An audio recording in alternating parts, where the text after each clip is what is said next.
Aujourd'hui dans Mythbusters, Je suis le roi du monde! on va plonger dans le passé. Quelle horreur!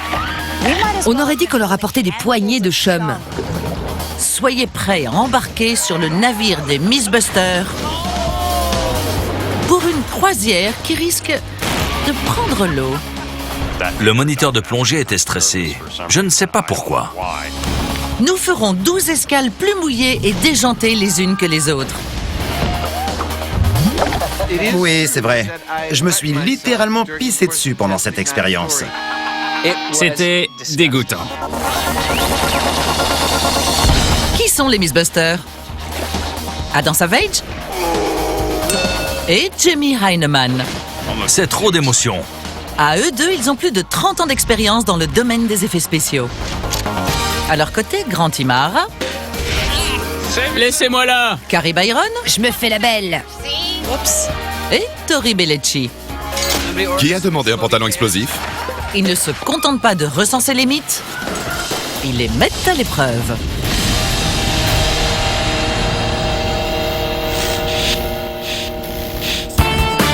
Pour cet épisode spécial, les 12 salopards de Mythbusters, ajoutez juste un peu d'eau.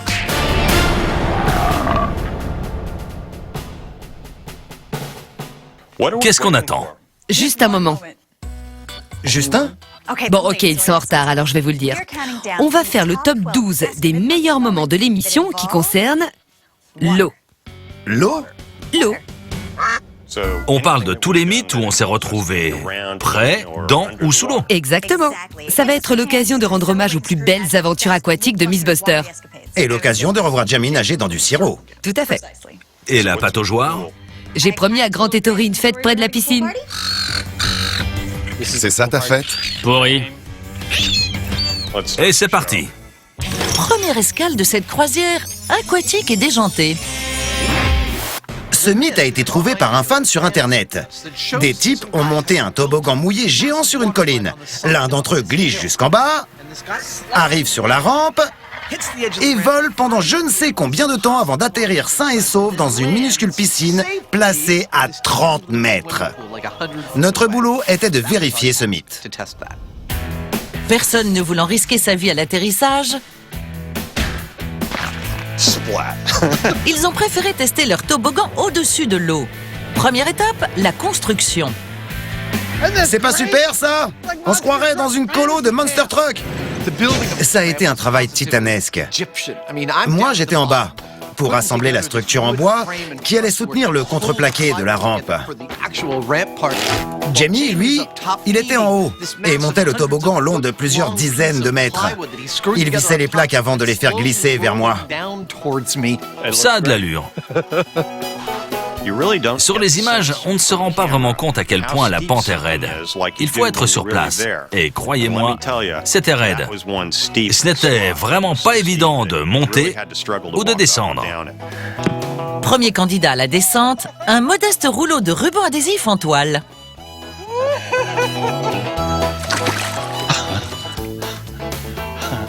Je peux avoir un autre rouleau? On ne gâche pas ici. Jamie est allé récupérer le rouleau et je crois bien qu'on l'utilise encore. La construction du toboggan géant étant enfin terminée, c'était au tour d'un être humain de faire une petite glissade. J'ai commencé à mi-hauteur, en pensant que ça ne risquait pas grand-chose. Mais en fait, c'était bien plus dangereux. Il n'allait pas très vite et du coup, il est tombé comme une pierre au bout de la rampe. J'ai eu un peu la trouille. Je savais qu'il n'y avait pas beaucoup d'eau à cet endroit et il aurait pu se faire mal. Ça va! Si le premier essai était raté, il fallait recommencer de plus haut. En faisant des essais, on s'est rendu compte que la lubrification du toboggan était essentielle. Si ça glissait mal, Adam ne prendrait pas assez de vitesse et tomberait trop près du bout de la rampe. Il s'est dit que le mieux à faire, c'était de verser un gros seau de savon. Et un seau de mousse plus tard, Je ne voyais rien. J'étais complètement aveuglé. J'ai alors pensé à le pulvériser. Adam a reconnu que c'était une idée de génie.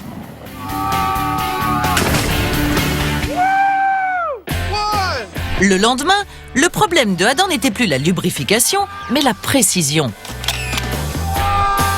J'ai mal atterri. Et après un vol de 20 mètres qui finit dans l'eau, ça ne fait pas du bien. Au troisième saut, alors qu'on savait où je devais atterrir, j'en avais ras-le-bol. Alors Nick Plashert, le coordinateur des cascades et responsable de la sécurité, m'a rejoint en haut du toboggan et m'a dit « T'es un cascadeur, mon pote. Ça se passe pas là, mais ici. Tu fais tout le boulot avant de descendre. La seule chose que tu dois te demander en touchant l'eau, c'est si la réalisatrice va vouloir une autre prise. Tu peux le faire. On se voit en bas. » Puis il a tourné les talons et est redescendu. 3, 2... Je me suis dit, la vache, je suis dans un film et je dois faire un saut important. 1. Le discours de Nick a fait son effet. Pour le troisième saut, j'ai atterri au bon endroit. J'ai fait un angle de 50 degrés. Mes pieds sont arrivés pile au centre de la cible. J'ai même pas touché le bord. En plein dans le mille pour cette première escale aquatique. C'était parfait. À la deuxième escale, attention, risque d'explosion. Grant est le roi de l'association eau explosif. Le mythe du requin et de la poudre à canon vient du film Peur bleue. Le héros doit tuer un requin énorme, hyper intelligent et très dangereux. Ce qu'il fait, c'est qu'il vide des fusées de détresse dans un tube. Il devrait y avoir assez de poudre dans cette fusée pour obtenir l'équivalent de 2 bâtons et demi de dynamite. Il tire alors sur le requin avec un câble en acier. Il branche ensuite le câble à une batterie et boum! Le requin explose. Et voilà. Mais pour commencer, il leur fallait un gros poisson. Tori a donc créé Hugo, le requin géant en mousse.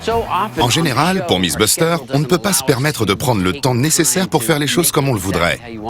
Mais pour cette émission, un miracle a fait qu'on m'a laissé sculpter ce requin. Et il était encore mieux réussi que ce que je pensais. Il a passé un temps fou et mis beaucoup d'amour à fabriquer ce requin énorme. Super! Et maintenant, comment tu remontes sur le bateau? Je sais pas encore. Il lui a même donné un nom. Un peu plus tard, sur le lac, Hugo étant prêt à être réduit en bouillie, l'équipe préparait les explosifs. Pendant les essais, on a découvert que si on faisait exploser une telle quantité de poudre à canon dans l'eau, Prêt à tirer? 3, 2, 1... il ne se passait quasiment rien. Ça n'a rien fait du tout. Alors, on a fait comme d'habitude. On a appelé à la rescousse notre ami Frank Doyle. Il est arrivé avec 200 kilos d'explosifs pour mener à bien l'expérience. Ça va être magnifique. C'est sûr, comparé au pétard mouillé de tout à l'heure. On attendait l'explosion. On a compté 3, 2, 1... Et rien ne s'est passé.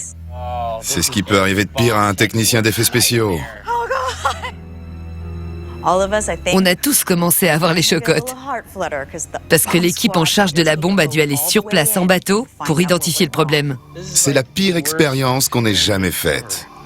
Vous imaginez avoir à résoudre le problème d'une bombe de cette taille qui n'explose pas?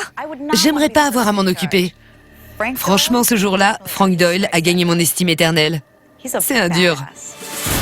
Elle n'a pas tort. Après une attente insoutenable de 40 minutes, la bombe était de nouveau amorcée.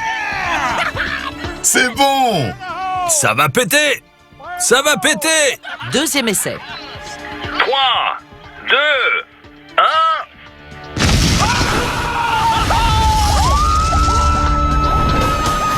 1... Une immense gerbe d'eau a jailli dans les airs. Il y avait des morceaux d'Hugo partout. On est descendu jusqu'au lac. Des morceaux en mousse et en caoutchouc du requin flottaient un peu partout. Hugo! Tori a dû faire ses adieux à Hugo, qui a disparu pour la bonne cause.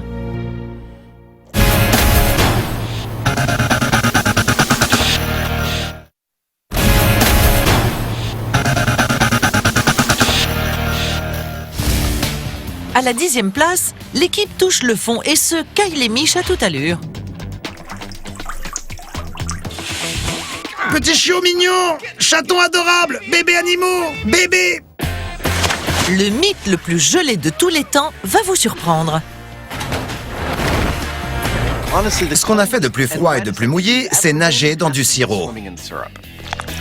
La question, c'était de savoir si on nageait plus vite dans du sirop que dans de l'eau. C'était super froid pour 2 raisons. D'abord, c'était l'hiver à San Francisco. Et deuxièmement, le sirop ne s'enlève pas en séchant. Il faut le rincer. Il fallait qu'on se rince à l'eau, et au mieux, elle était tiède. Il faisait froid. Mais heureusement, la manière de nager de Jamie a réchauffé le cœur de Adam. Sa technique de nage est semblable à sa technique de construction. Il réfléchit à chaque étape pendant qu'il avance.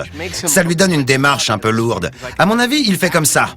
Levez les bras, sortir de l'eau. Baissez les bras, avancer. Levez les bras, sortir de l'eau. Baissez. Il a l'air d'un robot qui suit à la lettre le mode d'emploi. Ça m'a surpris qu'il ait autant de mal à nager. Je pensais qu'il descendait d'une famille de morses et qu'il serait hyper à l'aise. Et maintenant, passons à la plongée sous-marine. Nos chevaliers intrépides ont souvent mis la tête sous l'eau avec de multiples uniformes. On va s'éclater. En matière d'étranges costumes et d'aventures subaquatiques, le macabre mythe marin du plongeur aspiré par son casque gagne la palme haut la main. Carrie était en congé maternité. C'est donc Tori qui s'y est collée pour fabriquer le plongeur. On utilise souvent du porc comme substitut à un être humain. Mais dans ce cas particulier, un cochon n'allait jamais rentrer dans une combinaison de plongée sous-marine. J'ai donc créé Mister Viande.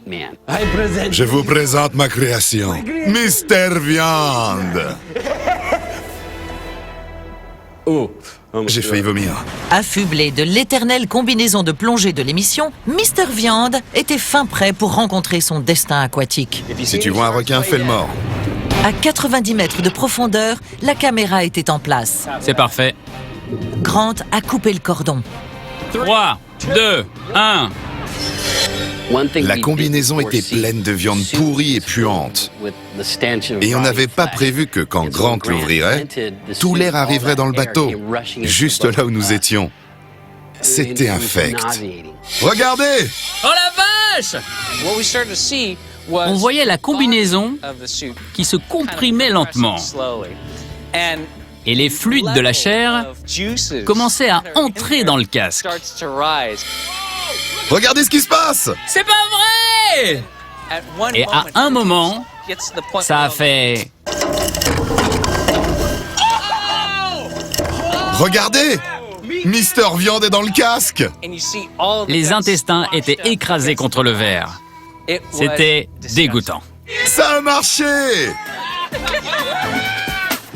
Ça a tellement bien fonctionné que c'est la preuve qu'il ne faut jamais rien prêter au Mythbusters.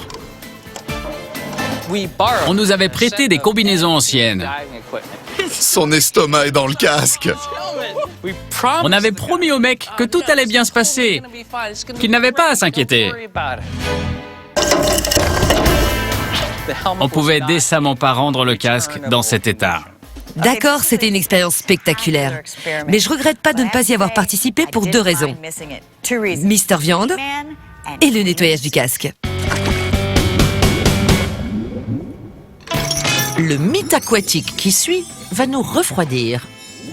Ce qui est bien avec l'eau, c'est qu'il est facile de changer son état et qu'elle est utilisable sous ses 3 formes. Tire sur de la glace. Elle passe de la glace à l'état liquide à 0 degré, puis à l'état gazeux à 100 degrés. Regardez ça! On l'a utilisé à l'état solide, liquide et gazeux. Mais je dois avouer que c'est dans sa forme solide et gelée qu'elle est la plus sympa. On ne compte plus leur singerie qui nous laisse froid. Salut! Voici leur aventure glacée la plus incroyable. Ce mythe commence par des toilettes d'avion qui fuient. À cause de cette fuite, un énorme morceau de glace se forme sur le côté de l'avion. À un moment, la glace se détache et fait un trou dans une maison. Comment reproduire la formation de la glace sur un avion volant en altitude? C'est presque impossible. En effet, impossible. À moins d'avoir une invitation permanente au pays des geeks de la science.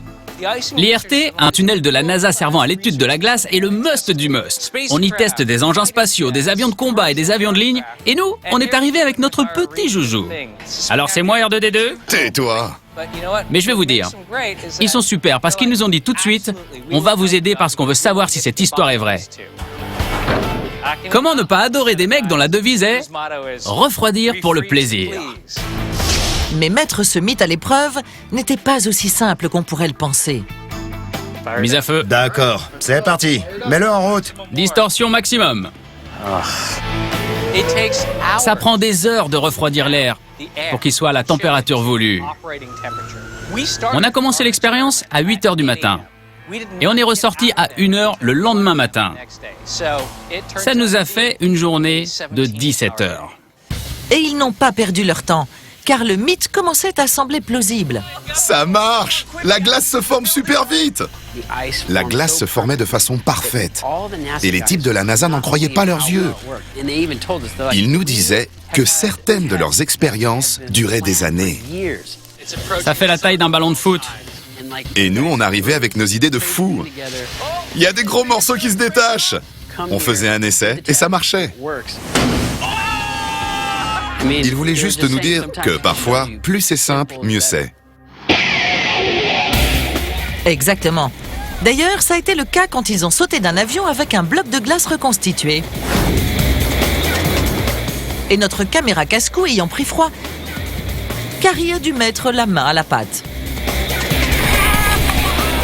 J'aimerais bien vous dire que ça m'a demandé d'incroyables compétences de filmer ma propre descente en parachute. Je vois le morceau de glace, il se dirige vers la cible. Super! Mais en fait, j'ai eu du bol. La caméra était par hasard au bon endroit. Moi, j'admirais la vue. La glace est intacte. Exactement comme le mythe le prédisait. Regardez, elle s'est enfoncée dans le sol. Cependant, ne scrutez pas trop le ciel. Je crois pas qu'il y ait beaucoup de chances pour que ça arrive. L'enchaînement des éléments n'est que pur hasard. Je pense que ça n'arrive que très rarement. Mais c'est possible. Après les grands froids, on va renverser la vapeur. À l'opposé de la glace, il y a l'eau à l'état gazeux, c'est-à-dire la vapeur. Et la vapeur nous a offert des émissions inoubliables. Par exemple, le canon d'Archimède. Ou encore, des extincteurs qui explosent. Les Mythbusters ont bien souvent été confrontés à la vapeur. On pourrait penser que la fusée chauffe-eau a été notre meilleure expérience. Et pour cause, une malfonction de chauffe-eau, c'est purement et simplement extraordinaire.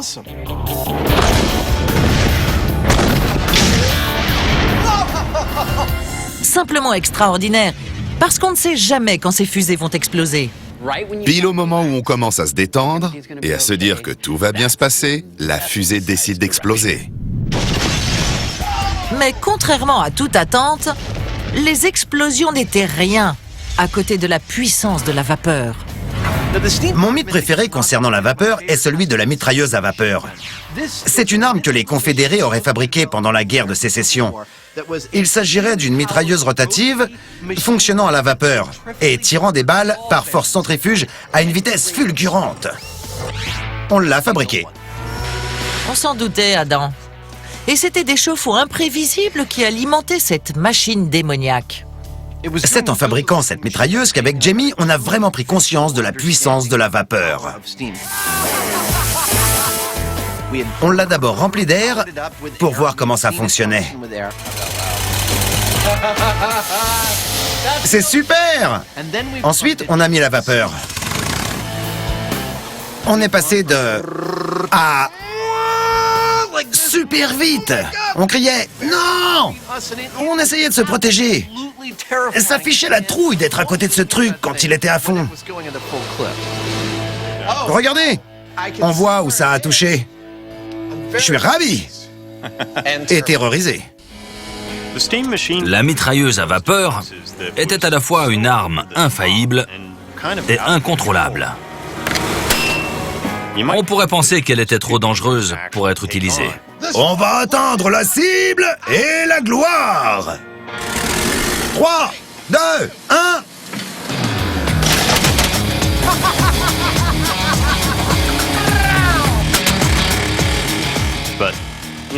On avait bien fait nos calculs.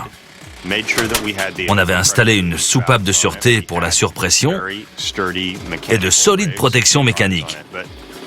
Mais ce genre d'appareil peut aller très très vite et faire de sacrés dégâts. Mais le résultat est le même. Le mythe était bidon.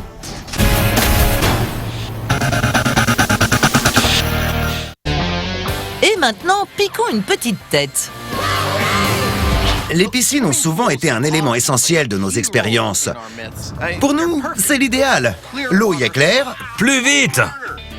elles sont en général faciles d'accès et on peut en approcher au plus près avec nos véhicules. Mais j'ai un peu de peine pour nos assistants qui doivent passer des coups de fil à des propriétaires de piscines en parfait état. Bonjour, on pourrait faire couler une voiture dans votre piscine? Promis, elle est quasiment propre. Allô? Allô? Ce qu'on a fait de plus impressionnant dans une piscine, c'est tirer des balles dans l'eau. On a tiré des balles dans l'eau pour savoir si on pouvait se protéger d'un tir en plongeant sous l'eau. Au départ, l'idée était de faire le test dans l'atelier avec un réservoir. Les essais avec les pistolets se sont bien passés.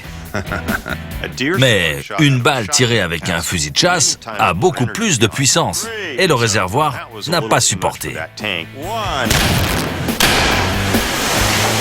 Il s'est brisé et l'atelier a été inondé. On a donc décidé de faire ça dans une piscine. On a trouvé une piscine qui allait être rénovée. On pouvait donc tirer une balle dedans sans problème, vu qu'ils allaient la vider et refaire les parois. Après avoir testé toutes les armes de leur arsenal, Voici le fusil à poudre noire. Cartouche dans fusil de chasse. 1. Voici le M1 Garand, calibre 30. résultat, un nageur serait à l'abri des balles à 1 mètre. C'est ça ton problème. On déjeunait au bord de la piscine. Il y avait plein d'armes sur les tables. Et nous, on mangeait nos sandwichs.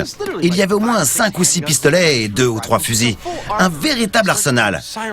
On a commencé à entendre des sirènes au loin et quelqu'un a exprimé ce que tout le monde pensait. Vous croyez qu'ils viennent pour nous? Et j'ai répondu... Je crois qu'on peut les tenir à distance pendant une bonne heure.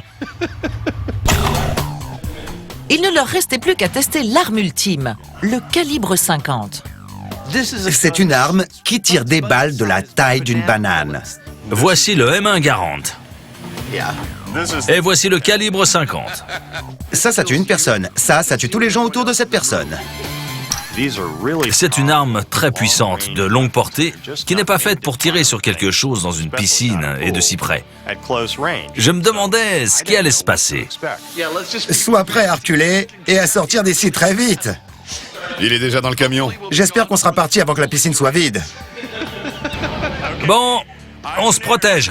Voici le calibre 50 à 3 mètres. L'eau a bien arrêté la balle. 3, 2, 1...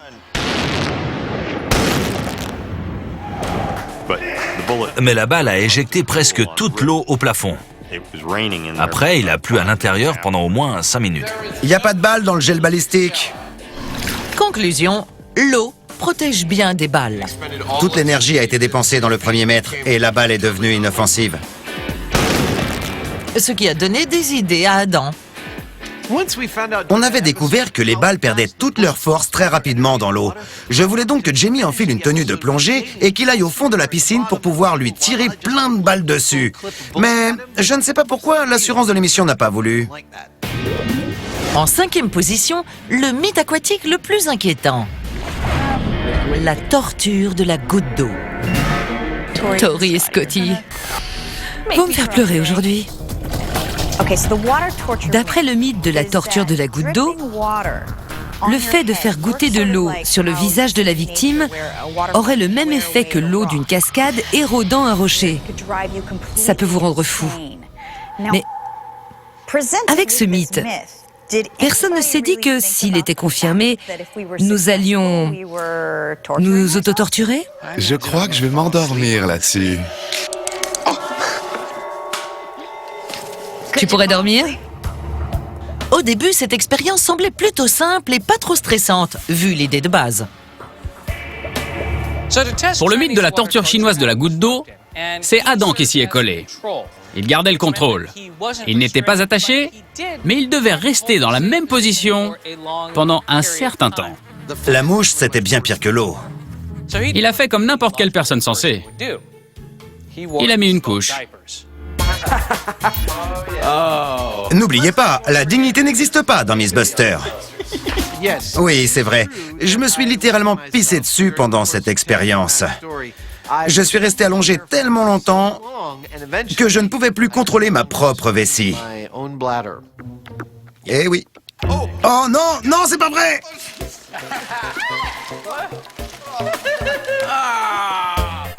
On a appris quelque chose d'intéressant. Les couches pour adultes ne sont pas aussi efficaces que les couches pour bébés.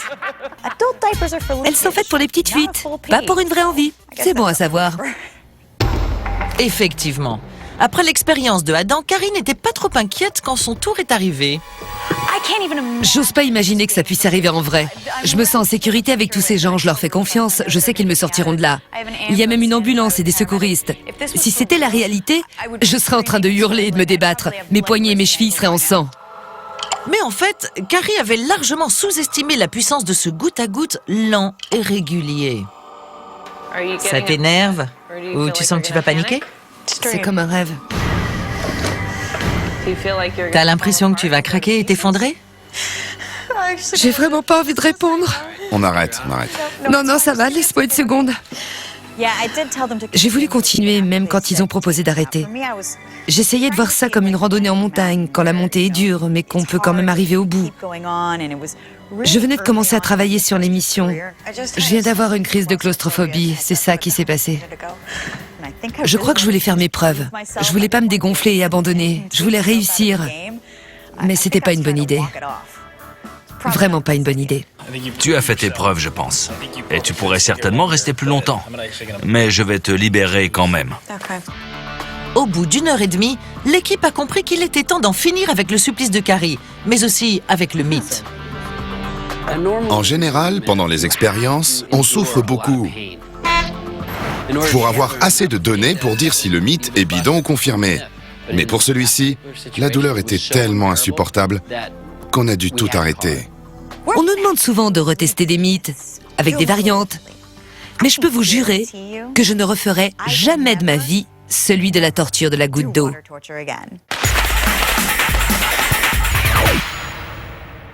Continuons notre croisière autour des mythes mouillés les plus déjantés. C'est trop cool. C'est un peu moite, un peu humide, mais c'est normal quand on embrasse un dauphin.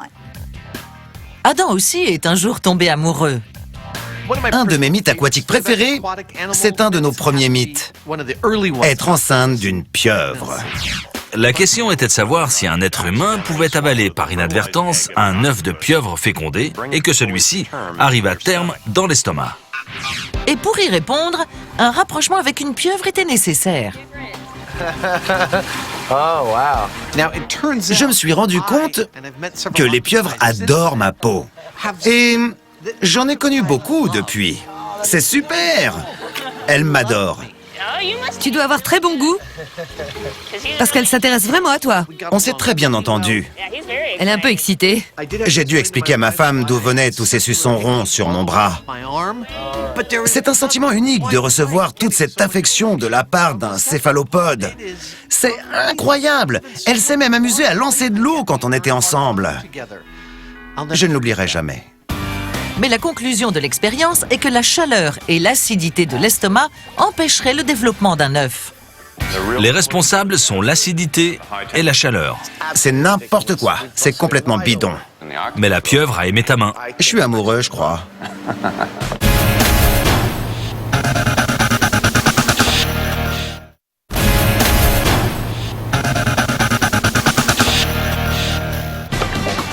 En troisième position, tous à bord pour la destruction d'un bateau.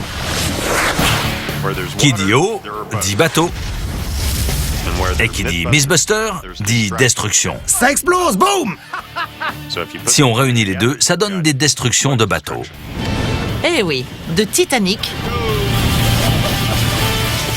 à James Bond. Les Mythbusters ont démoli un certain nombre de bateaux. Mais un bateau maudit restera à jamais dans leur mémoire. On a vécu beaucoup de frustration pendant l'émission. Il y en a une en particulier qui m'a marqué, le bateau coupé en deux. D'après ce mythe, un bateau qui heurte un poteau se couperait en deux. La logique aurait voulu qu'on le teste avec un bateau sur l'eau. Mais c'était impossible, parce qu'on risquait de provoquer une catastrophe écologique avec un hors-bord qui risquait de couler. Tu me tiens la main, là? Non, j'essaye juste de m'accrocher. La meilleure solution que nous avions était de faire ça à terre. Tester ce mythe à terre était certes bon pour l'environnement, mais compliquait le travail des Mythbusters. Dès le début, c'est allé de travers. Pour commencer, le temps. J'en ai ras-le-bol. Vraiment ras-le-bol. Soudé, sous la pluie. On fermait le circuit électrique avec nos gants mouillés. Alors, pendant qu'on soudait, ça faisait... On se prenait des décharges toute la journée. J'ai eu des tics pendant 3 jours, je vous jure. Ça, c'est la chaîne qui est reliée à la dépanneuse. Là, on a le maillon d'attache, une corde de sécurité et le câble. Et ensuite, on a eu droit à la corde bleue. La nuit tombait et il leur restait peu de temps. Allez, La corde de sécurité a lâché. on a perdu le câble? Le câble a craqué. Tout comme l'équipe apparemment. À chaque fois qu'on tire quelque chose de gros pour provoquer un accident et des dégâts, on utilise une corde de sécurité. On en a une standard. Elle est bleu marine.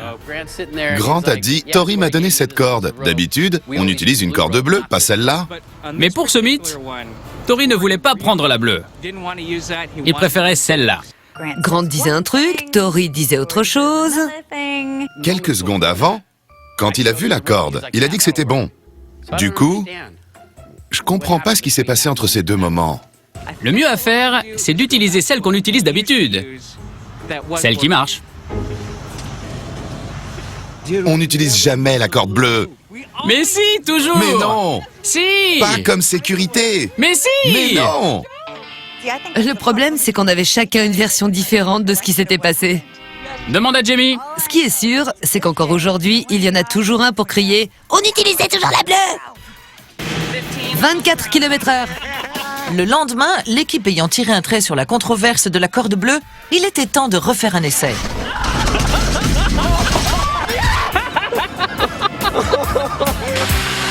Et un autre. Il ne s'est pas coupé en deux, mais c'était cool quand même. Rien à faire. Le bateau restait entier.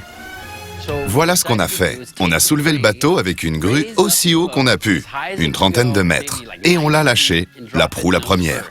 Allez, allez, allez, allez! Il s'est écrasé au sol et on a crié « Ouais !»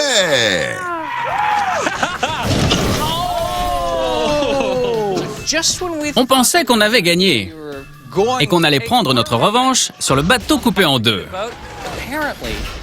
Mais le bateau voyait ça d'un autre œil. Et c'est lui qui s'est vengé. À la deuxième place, des rencontres inoubliables avec des animaux dangereux. On a étudié tellement de mythes impliquant des requins que c'est dur de choisir notre préféré. Au secours! Au secours, un truc m'a touché! Alors on va parler chacun du sien. Je n'avais pas mon diplôme de plongée quand j'ai commencé cette émission. Et pourtant, c'est fou le nombre de requins et d'autres animaux que j'ai croisés pendant des plongées extraordinaires et exotiques. Je voudrais voudrais essayer d'énerver un peu les requins. Alors je vais leur jouer la sérénade dans ma combi, d'accord? Et pourtant, dans mon épisode préféré avec un requin, je n'étais pas face à un vrai requin, mais à un robot.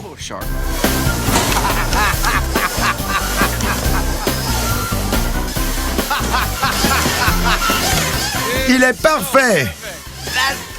Ce robot est une des meilleures machines qu'on ait construites.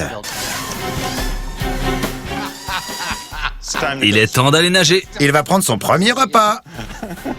La fabrication était parfaite et c'était magnifique de le voir évoluer dans l'eau. Allez! C'est le jouet parfait! Et franchement, quand j'étais coincé entre ses mâchoires alors qu'il me secouait et que j'essayais de lui mettre les doigts dans l'œil,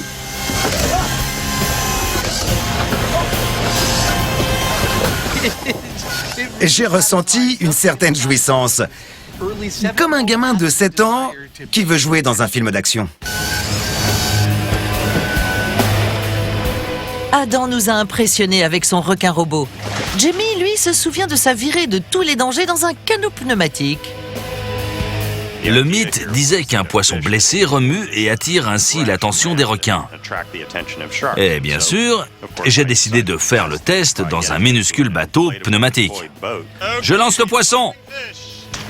Je me suis retrouvé au milieu d'un banc de requins à agiter mes poissons pour voir si ça les attirait encore plus. Allez! Un combat est engagé avec le poisson remueur. Ça a marché. Et bien sûr, le moniteur de plongée était stressé, je ne sais pas pourquoi. Mais moi, je m'éclatais. Allez! C'est exactement ce que je cherchais. C'est le genre de choses qu'on ne voit pas tous les jours. Ou alors on n'en réchappe pas. Quelle folie d'exciter des requins depuis un bateau gonflable. Quant au trio de choc, il a eu tellement peur à un moment que c'est un de leurs meilleurs souvenirs. Oh, c'est pas vrai. D'après le mythe, les requins seraient attirés par une lampe électrique. Et bien sûr, on ne pouvait pas le tester de jour. On a donc plongé de nuit. On se retrouve à la surface. Vous faites pas bouffer. Plonger de nuit, déjà ça fait peur. Mais plonger de nuit avec des requins, c'est effrayant. De jour, ça va. On voit les requins nous voient. Mais de nuit, on ne voit rien. C'est un peu flippant ici. On ne voit absolument rien. Les requins ont l'avantage. Et nous, on est un appât. Il y a 2 requins. Non, il y en a 3. Ça bouge beaucoup par ici. On était dans les ténèbres, au fond de l'eau. Ils ont l'air attirés par la lumière. Et ça me fout la trouille. On aurait dit qu'on leur apportait des poignées de chum. Quelle horreur. Ils tournaient autour de nous. Ils sont devenus super agressifs. Ils fonçaient sur moi. J'ai réussi à en éloigner un avec ma lampe. C'est horrible. Tout à coup, le moniteur de plongée a fait une drôle de tête. Et il nous a tous fait signe de remonter sur le bateau. On n'emmenait pas large. J'étais la dernière arrivée à la surface. J'ai demandé ce qui se passait, pourquoi on remontait. Et le moniteur m'a dit, il y avait un requin tigre, et ta cotte de maille, elle va pas être très utile. Il pourrait t'arracher le bras d'un coup. Je suis arrivée tellement vite sur le bateau que je crois que j'ai sauté directement de l'eau sur le pont. Il n'y a aucun doute, au cours de toutes ces rencontres, On dirait qu'ils ont faim. ces célèbres animaux ont effrayé notre belle équipe, Mais pourquoi on fait ça? qui n'en a éprouvé pour eux que plus de respect. Je voudrais encore dire une chose. Dans notre émission et dans beaucoup d'autres programmes, on présente les requins comme des animaux dangereux. Mais en fait, il y a plus de gens qui meurent en s'assommant sur la cuvette des toilettes dans leur salle de bain après avoir glissé qu'en étant attaqués par un requin. Et pourtant, on les tue par milliers pour se faire des soupes d'ailerons de requins. Il faut arrêter ça. Les requins, ils sont très sympas. C'est bientôt l'heure de débarquer. Nous voilà arrivés à l'escale la plus mouillée et la plus déjantée de l'émission. Après les chutes, le froid et les frissons, On termine cet épisode spécial avec une construction ingénieuse. C'est peut-être parce que Jamie est un violot de mer et que moi, j'adore fabriquer des trucs. Mais on adore construire nos propres bateaux. Vite, vite, vite, ils arrivent! Les évadés d'Alcatraz ont fait leur bateau gonflable avec des imperméables. Le bateau en ruban adhésif a été fait en ruban adhésif, bien sûr. Et le hors-bord à air comprimé fonctionnait à l'air comprimé. Je n'ai rien fait de très important, mais c'était cool à regarder. Mais 1000 milliards de milles à bord. Voici le bateau le plus original de tous. Roulement de tambour. Le bateau en picrite. Ça faisait des années que Jamie voulait tester le picrite. Alors, quand on nous a demandé de retourner en Alaska pour une deuxième émission spéciale, Jamie a parlé du bateau en picrite. Et là, on a tout de suite su que c'était le mythe qu'on voulait tester. C'est du picrite. Pour un porte-avions? Le mythe vient d'une idée d'un homme pendant la Seconde Guerre mondiale. Il pensait pouvoir construire un porte-avions avec de la sciure de bois et de l'eau. De la sciure de bois et de l'eau, sans oublier la touche personnelle des Mythbusters. On a eu l'idée géniale de remplacer la sciure de bois par du papier journal. J'adore les journaux trempés. En particulier pour construire un bateau comme celui qu'on a fait. Quoi de mieux que du papier journal pour nos fans d'origami? Le défi le plus grand pour la construction du bateau en picrite a été la conception. On n'avait qu'une semaine pour faire ce bateau. Déjà, avec des matériaux classiques, c'est difficile. Mais là, on avait des matériaux plus qu'originaux. On a à peu près 15 000 journaux d'Alaska qu'il faut déplier et tremper pour la construction de notre bateau. Les élèves du lycée de Ketchikan ayant écopé de la paperasse, Adam et Jamie ont pu se plonger dans la fabrication du bateau. On va poser le papier journal couche après couche, comme les tuiles d'un toit. Il faut que le côté ouvert de chaque journal soit dans le sens inverse de la marche. J'ai l'impression de bosser dans un marécage. Après cette étape éreintante, le bateau a été plongé dans de la glace. Si le bateau coule, c'est pas cool. Tu piges? Je pige. Les Mythbusters étaient fin prêts pour le lancement. Mais la nouvelle allait-elle au moins faire le tour du lac? Ok, on pousse ensemble. Prêt? C'est marrant, les mythes d'Alcatraz et du bateau en picrite ont des points communs. Regardez! La première fois qu'on a mis chacun de ces bateaux à l'eau, on ne savait pas trop si ça allait être l'échec total.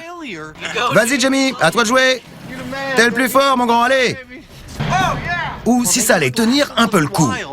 Vous vous rendez compte qu'il s'agit du voyage inaugural des nouvelles d'hier, faites de glace et de journaux? C'est parti! On ne pensait vraiment pas que ces bateaux navigueraient aussi bien. Quand on a mis le bateau à l'eau, je savais que j'avais le choix. Je pouvais y aller tranquillement pour essayer de ne pas le casser, ou y aller franchement pour voir s'il était costaud.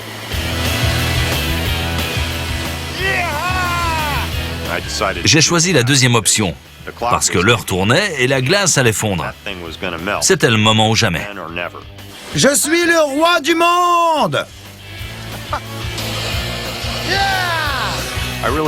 J'ai bien aimé ce mythe, parce que c'est typique de ce que j'aime dans Mythbusters.